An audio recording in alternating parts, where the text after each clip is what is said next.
নমস্কার বন্ধুরা, বনিস কিচেনে আপনাদের সকলকে স্বাগত।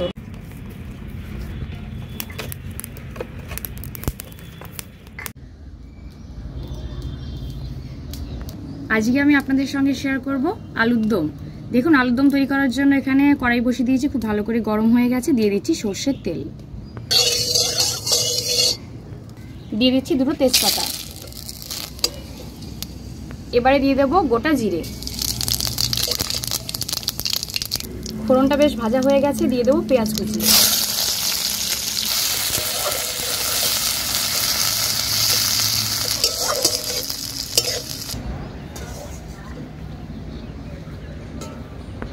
পেঁয়াজ কুচি বেশ ভাজা হয়ে গেছে, এবার দিয়ে দেবো টমেটো কুচি।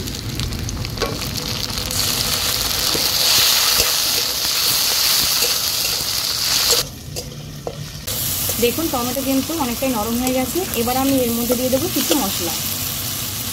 দিয়ে দেবো জিরে বাটা, দিয়েছি আদা বাটা হাফ চামচ পরিমাণ, দিয়েছি রসুন বাটা হাফ চামচ পরিমাণ।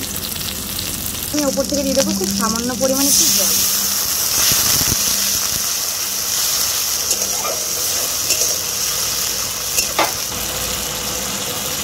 এবারে দিয়ে দেবো পরিমাণ মতো হলুদ গুঁড়ো, দিচ্ছি পরিমাণ মতো লবণ।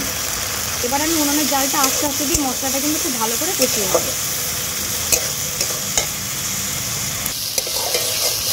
মশলা প্রায় কষানো হয়ে গেছে, এবার আমি দিয়ে দেবো সেদ্ধ করে রাখা আলু। আলুগুলো দেওয়ার পরে কিন্তু বেশ খানিকের সময় আমি কষিয়ে নেব মশলার সঙ্গে।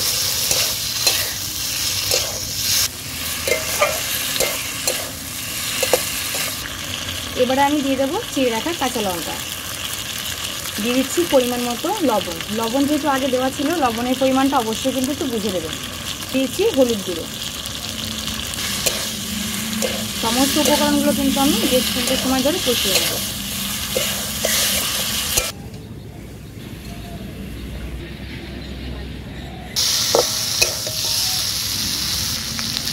বেশ খানিকটা সময় ধরে আমি কষিয়ে নিয়েছি।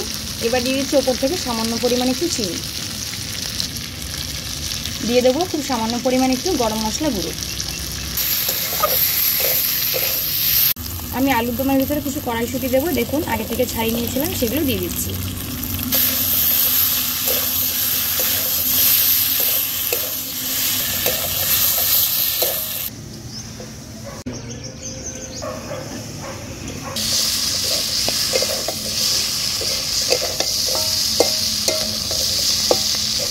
সমস্ত মশলা, আলু, কড়াইশুঁটি কিন্তু কষানো কমপ্লিট হয়ে গেছে। এবার আমি উপর থেকে দিয়ে দেবো পরিমাণ মতো জল।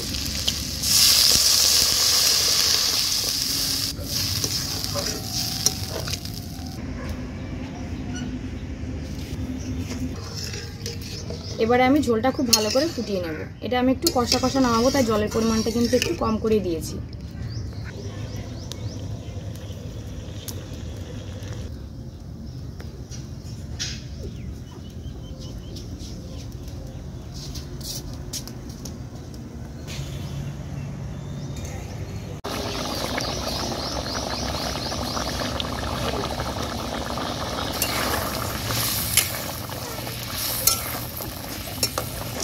কড়াইশুঁটি দিয়ে আলুর দম কিন্তু প্রায় কমপ্লিট। দেখুন ঝোল কিন্তু অনেকটাই টেনে গেছে, বেশ শুকনো শুকনো হয়ে গেছে।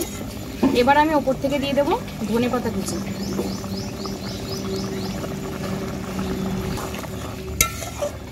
হালকা হাতে একটু খুন্তির সাহায্যে নাড়িয়ে চাড়িয়ে নিলাম। এবার কিন্তু আমি নামিয়ে নেব।